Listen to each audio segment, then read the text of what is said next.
Хэлээр уусах чанар ба уусалтын үр журийн талаар авч үзье. Мягмар сүрэн багш байна.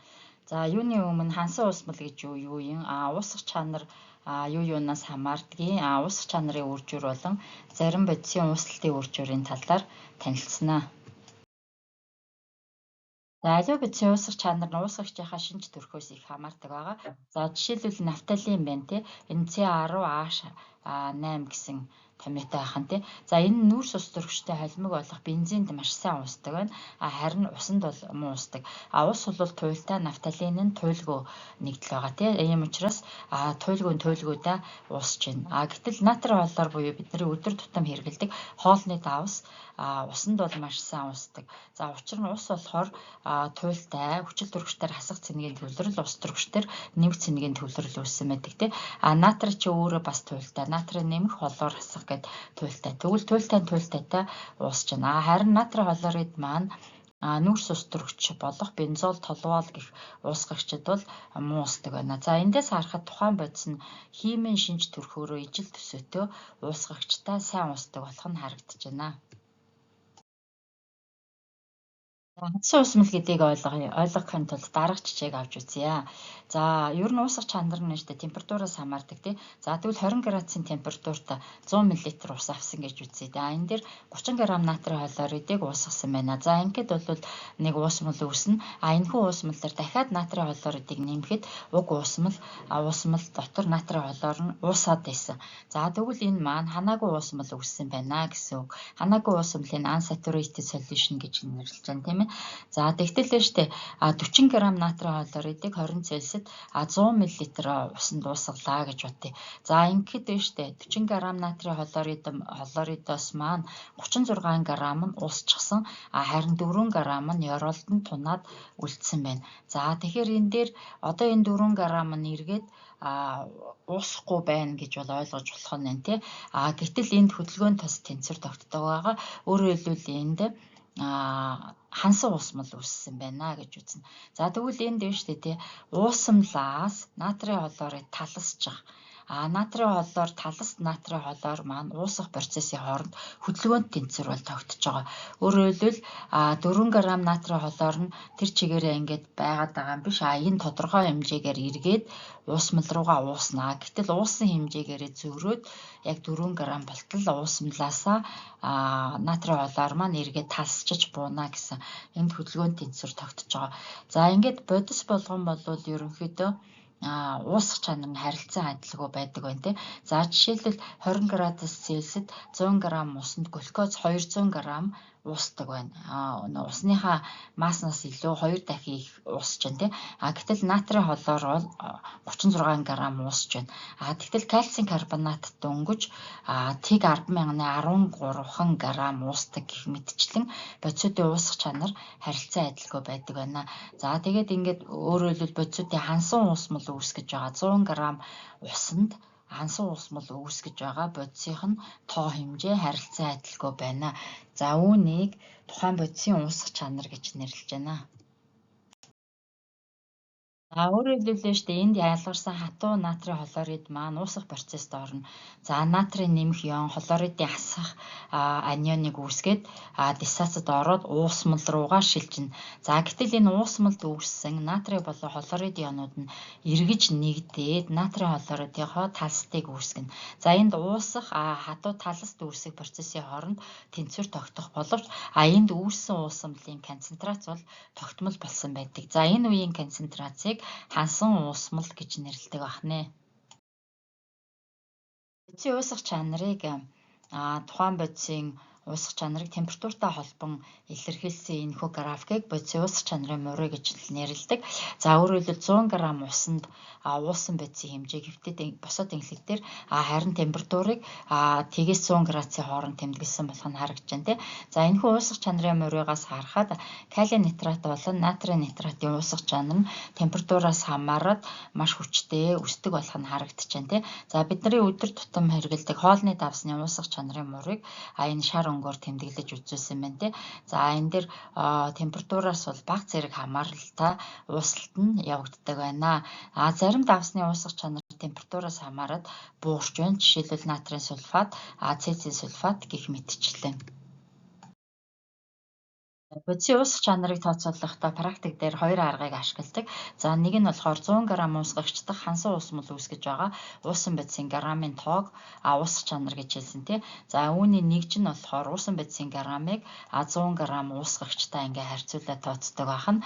За тэгвэл л уусах чанарын мөрөө дээр ихэвчлэн энэ 100 г уусгагчдах уусан бодисын хэмжээг графикаар дүрслэн үзүүлдэг байдаг. За нөгөөх нь болохоор бодисын уусах чанарыг моль литрээр тооцоолох арга. Өөрөөр хэлбэл 1 литр буюу 1000 мл уусмалдах уусан бодисын молийн тоог уусах чанар гэж бас авч үздэг байгаа. Энэ нь молийг хуваах литр гэсэн нэгжээр илэрхийлэгдэх нэ. Хэлтэй холбоотой нэмэлт зөвлөгөө мэдээлэл авах бол 9813 3311 дугаард хандаж болно. За уусах чанарыг ашиглаад хэд хэдэн техникийн практикийн асуудлуудыг шийдэх боломжтой байдаг. Энийг жишээгээр авч үзье. За жишээлбэл 20 градус Цельсид 50 г усанд 805 г натрийн сульфат уусдаг. За өгсөн температурт натрийн сульфатын уусах чанарыг уусгагч ба уусамлын маастай харьцуулан процентоор илэрхийлье гэсэн юм. За юуны өмнө уусгагчийн маастай харьцуулаад процентоор илэрхийлье тий. За тэгвэл уусан бодис буюу натрийн сульфат маань 805 г байгаа тий. За энийг уусгагчийн мас буюу усны маастай харьцуулаад за 100-аар үржүүлэхээр энэ үндсэндээ 16.1% нь натрийн сульфат устайгаа харьцангуйгаар уусгагчтайгаа харьцангуйгаар 16.1% нь натрийн сульфат гэсэн байна тийм үү. За дараа нь уусмлын маастай харьцуулна гэж байна.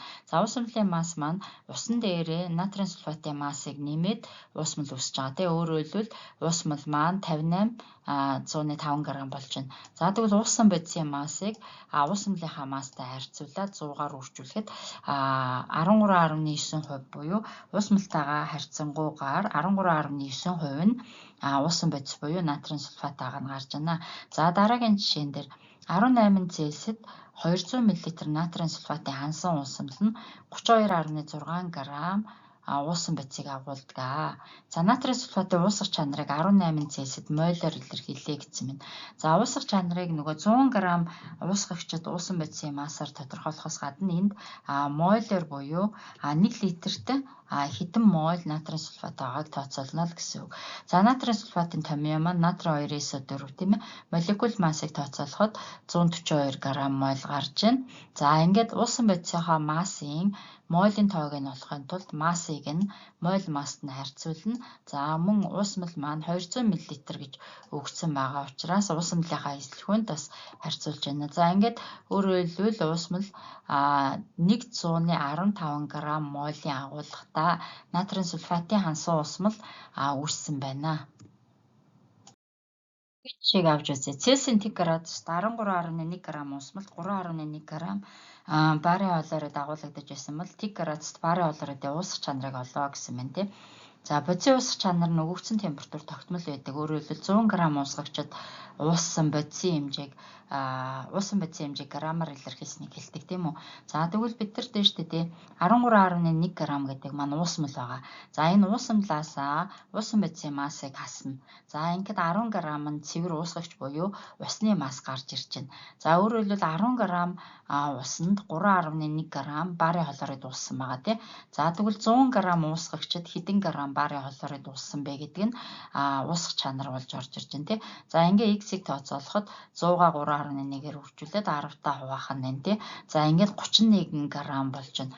Өөрөөр хэлбэл 100 г усанд 31 г барын холоорыг уусаж тухайн температурт тийм ээ хансан уусмал үүсгдэг байна. Муу устдыг электролитүүдийн хувьд ууслын үржүүр гэсэн ойлголт бол гарч ирдэг байгаа. За өөрөөр хэлбэл штэ энэ дэр нэг жишээ авч үзье. Мөнгөний карбонат байна тийм. Мөнгөний карбонат нь мөнгөний нэмэг катион, карбонатын хасах 2 гэсэн анионыг үүсгээд уусмалдаа диссоциат орж байгаа тийм үү. За энэ маань маш муу устдаг. Өөрөөр хэлбэл ихэнх нь ингэж ион болж задарч чадахгүй гэсэн үг байна тий. За ингээд энэ ууслалтын процесс нь хоёр тишээгээ чиглэсэн тэнцвэрийн процесс гэж хэлсэн тийм үү. Өөрөөр хэлбэл мөнгөний карбонатын уусах болон мөнгө болон карбонат ионууд нэгдээд эргэж мөнгөний карбонатынхаа тунцыг үүсгэх энэ процессын хооронд эсрэг чиглэлтэй адилхан хурдтай тэнцвэр тогтсон гэсэн үг ээ. За ингээд муу устдаг электролитийн хувьд тэнцвэр тогтсон тохиолдолд тэнцвэр За энэ нь болохоор бүтээгдэхүүн бодисуудын концентрацийг стихиометрийн тоогоор нь зэрэг дэвшүүлсэн үр журийг нь анхны бодисын концентрацад харьцуулдаг байгаа тий. За ингээд бичгээр мөнгөний ионы концентрацийн квадрат өөрчлөх нь карбонат ионы концентрац болж орж ирж байна тий. За энд стихиометрийн тоо нь бол 1 байгаа. За харьцуулах нь анхны бодис буюу мөнгөний карбонатын концентрацад харьцуулж байна. За тэгтэл дэжтэй энэ муу устдаг нэгдэл учраас уус мулдах энэхүү хатуу бодисын концентрац нь буюу энэ тохиолдолд мөнгөний карбонатын концентрац тогтмол байна. За энэ тэгштгэлээс тэгвэл тогтмол тоонуудыг нэг тийш нь гаргая. За тэгвэл К үржих нь мөнгөний карбонатын концентрац тэнцүү. За мөнгөний ионы концентрацийн квадрат үржих нь CO3 буюу карбонат ионы концентрац болж орж ирж байна тий. За энэхүү үржүүр нь тухайн температуртаа тогтмол байдаг. За үүнийг бол ууслалтын үржүүр гэж нэрлэдэг байна. За өөрөөр хэлбэл муу устдаг электролитийн хансан уусмалдах ионуудын концентрацийг харгалзах стихиометрийн коэффициентаар нь зэрэг дэвшүүлсэн холбогдлын үржүүр нь тухайн температурт тогтмол бөгөөд үүнийг ууслалтын үржүүр гээд УУ гэдэг үсгээр тэмдэглэнэ. За ер нь бодисуудын уусах чанарын үржүүрийг лавлгууд дээр өгсөн байдаг. За эдгээрийн гол төлөв 25 Цельсид бол тодорхойлсон байдаг. За жишээлбэл мөнгөний бромид, раданид, хлорид, йодид, сульфид гэсэн эдгээр давсуудын ууслалтын үржүүр өгсөн байна. За ууслалтын үржүүр хэдий ч бага тусмаа муу устдаг давс байгаа. Тэгвэл мөнгөний эдгээр давсуудаас хамгийн их ууслалтын үржүүр багтаа нь мөнгөний сульфид буюу 4-ийг үржих нь 10^52 гэсэн ууслалтын үржүүртэй байна. За баарийн давснаас карбонат сульфатын муу устдаг байна. Эндээс барын сульфатын ууслалтын үржүүр 1/108-ыг үржих нь 10^10 зэрэгтэй тэнцүү байна тий. За кальцийн сульфатын ууслалтын үржүүр 6/3-ыг үржих нь 10^5 байна. За ер нь сульфидийн давснууд муу устдаг болох нь эдгээрээс харагдаж байна тий. За жишээлбэл кадмий, кобальт, зис, зисийн 2 болон 1 валенттай сульфидүүд, мөнгө усны сульфид, никлийн сульфид, цайрын сульфид гэх мэтчтэй эдгээр нь маш муу устдаг байна. За эндээс хамгийн муу устдаг нь мөнгө усны сульфид байна тий. 3-ыг үржих нь 10^54 зэрэгт хүртэл ийм бага ууслалттай. За магнийн суур бас муу устд юм байна. Энэний ууслалт нь ууслалтын үржүүр нь 5/5-ыг үржих нь 10^12 байт юм байна. За өөр давснуудын уус чанарын үржүүрийг авах бол лавлах ашиглаж тодорхойлох боломжтой. За ууслалтын үржүүрийг ашиглаад уусмалдах ионуудын концентрацийг тодорхойлж болдог. За жишээлбэл энэ бодлогыг авч үзье. Кальцийн карбонатын ууслалтын үржүүр 4/8-ыг үржих нь 10^9 зэрэгт мол/литр байв. За уусмалдах кальций болон карбонат ионуудын концентрацийг олоо. За ингийн тулд дэжтэй кальцийн карбонатын дисацид орох тэгштэглийг бичнэ. За кальций CO3 маань кальций нэмэх 2, карбонатын хасах 2 гэсэн ийм ионуудыг үүсгэж дисацид оржно. За ууслалтын үржүүрийн тэгштэглийг бичихтэй тухайн муу устдаг электролитийн бүтээгдэхүүн буюу ионуудын концентрацийг стихиометрийн тоогоор нь зэрэг дэвшүүлээд үржүүлэх ёстой. За тэгвэл энд кальцийн ионы концентрац гэдэг дөрвөлж байгаа хаалтаар тийм ээ. Тэгээ энэ стихиометрийн тоо 1 байна. Карбонат ионы концентрац гэдэг дөрвөлж байгаа хаалт бас стихиометрийн тоо 1 байна. Тэгээ ингээд нэг зэрэг дэвшүүлээд ингээ энэ маань ууслалтын үржүүр нь 4/8-ыг үржих нь 10^9-тэй тэнцүү юм байна. За эндээс тий тэгштэглээс харахад кальций болон карбонат ионы концентрац нь ер нь хоорондоо тэнцүү өсөж штэ. За тэгвэл эдгээр нь хоорондоо тэнцүү буюу 4/8-ыг үржих нь 10^10-аас язгуур гаргахад кальций ионы концентрац мөн карбонат ионы концентрац тодорхойлогдох нэ. За эдгээр нь энэ нь 0.69-ыг үржих нь 10^5 зэрэгт мол/литр байна. Уус чанарыг ашиглаад уус амлаас хатуу бодисыг ялгах буюу талсчулж цэвэрлэдэг байгаа. За жишээлбэл энэ дээр 4-р жишээг авч үзье. 30 градуст мөнгөний нитратын уусах чанар 216 грамм, 10 Цельсид 167 грамм байв. 30 градуст бэлтгэсэн 252.8 грамм хансан уус амлыг 100 градус хүртэл хүргэв. Таларчсан давсны массыг ол гэжээ. За тэгвэл уусмал маань 30 градуст үүсгээрээ тув тунгалаг өнгөхгүй уусмал байгаа тий. Тэгээд ингээ 30-аас 10 градус хүртэл хүргэнэ. Тэгээ хүргэх явцад ингээд температур буурахаар бага хэмжээгээр талсчаад их хөргөх тусмаа их хэмжээний бодис ингэж талсчиж орж ирдэг байна шүү дээ. За тэгвэл энэ ялгарсан талстын талсчсан давсны зөрүүг ашиглахдаа тооцоолохдоо энэ уусах чанарын нас ашигладаг байна. За энэ дээр 30 градуст 100 г ус байгаа. Өөрөөр хэлбэл уусах чанарын тодорхойлолт чинь 100 г уусгагчид хэдэн грамм бодис уусан бэ гэдгийг энд хэлж өгч байгаа тийм үү. Тэгвэл 100 г усан дээр 216 г мөнгөний нитрат уусгасан. Ингээд 316 г хансан усмал буюу тунгалаг усмал үүссэн байна тий. За тэгвэл энийг хөргөхөд бага хэмжээгээр талсчаад ингээд үргэлжлүүлэн талсчаад 10 градус гэхэд нэлээд их хэмжээний давс бол талсчаад ялгарсан байна. За 10 градуст муу ялгаагүй уусах чанар нь 167 г гэсэн юм чинь эн чинь 100 г усан дээр 167 г мөнгөний нитратаа уусгасан гэсэн үг тий. Өөрөөр хэлбэл уус мөлийн масс нь 267 г болж байна. За тэгвэл 316-аас 267-г хасахаар зөвөр нь 49 г мөнгөний нитрат талсчиж орж ирж байна. За тэгвэл энэ нь ямар уусамлаас талс? Биднэрт болохоор шүү дээ тэнд 30 градуст бэлтгэсэн хансан уусамлын масс өгөгдсөн байгаа. За тэгвэл энэ 316 буюу 316 г хансан усмал 49 г мөнгөний нитрат талсчиж бууж ирж байгаа юм чинь 252.8 г хэдвэ гэдэг ингээ пропорцоо бодчихно. За инхээр 39.2 г мөнгөний нитрат талст байдлаар уусамлаас ялгарсан байх нэ. Өнөөдрийн хичээлийг дүгнэхээс өмнө уусах чанар бол ууслалтын үржүүртэй холбоотой ч юм уу нэмэлт мэдээлэл зөвлөгөө шаардлагатай бол 9813 3311 дугаарт хандаж болно.